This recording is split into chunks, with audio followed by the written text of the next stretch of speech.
அடுத்து விருச்சிக ராசி. விருச்சிக ராசியை பொறுத்த வரைக்கும் இந்த மாதத்தில் உங்களுடைய ராசிநாதனான செவ்வாய் 5ஆம் இடத்திலிருந்து சனியோடு சேர்ந்து இருக்கிற காரணத்தினால வீண் மனக்குழப்பம், அலைச்சல்கள், தேவையற்ற கவலைகள், சிந்தனைகள் போன்றவை ஏற்படக்கூடிய வாய்ப்புகள் இருக்குதுங்க.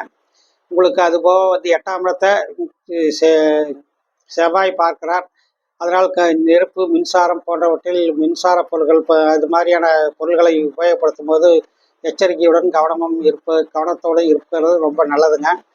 ஏன்னா அதன் மூலம் ஏதாவது சில பாதிப்புகள், சிறு சிறு காயங்கள், தொந்தரவுகள் வர்றதுக்கான வாய்ப்புகள் இருக்குது. மின்சார பொருள்கள் உங்களுடைய வீட்டில் இருக்கக்கூடிய டிவி, ஃப்ரிட்ஜு இது மாதிரி மின்சார சாதனங்களால் தேவையற்ற செலவுகளும் விரயங்களும் ஏற்படக்கூடிய காலகட்டமாக இது இருக்குதுங்க. இந்த மாதத்தில் அது மாதிரியான செலவுகளை நீங்கள் செய்ய வேண்டியது இருக்கும். மற்றபடி ஏற்கனவே கூட்டாளிகளுக்குள்ளே பிரச்சனைகள் இருந்தால் அதை வந்து சுமூகமாக தீர்த்து வைக்கிறது நல்லது. கூட்டாளிகளுக்குள் சில பேர் கூட்டாளிகள் கண்டிப்பாக அவங்களுக்குள்ள பிரிவினை ஏற்பட்டு பிரிஞ்சு போவாங்க. அவங்களுக்குள்ள பணவரவு போன்றவற்றை உங்களால், அதாவது தொழில் ரீதியாக கூட்டாளிகள் இருக்கிறவங்ககிட்ட அவங்க திடீர்னு அவங்க பிரிஞ்சு போய் இப்போ ஏதாவது உங்களுடைய அமௌண்ட் செட்டில் பண்ண சொன்னால் உங்களால் செட்டில் பண்ண முடியாத சூழ்நிலை ஏற்படும். தொழிலை பொறுத்த வரைக்கும் நீங்கள் குறைஞ்சபட்ச ஆதாயத்தோடு தான் தொழில் செய்ய வேண்டியது இருக்கும். புதிய வாடிக்கையாளர்கள் யாரும் இந்த நேரத்தில் இருக்க மாட்டாங்க. இருக்கிற வாடிக்கையாளர்களை நீங்கள் தக்க வச்சுக்கிறது ரொம்ப நல்லதாக இருக்குங்க.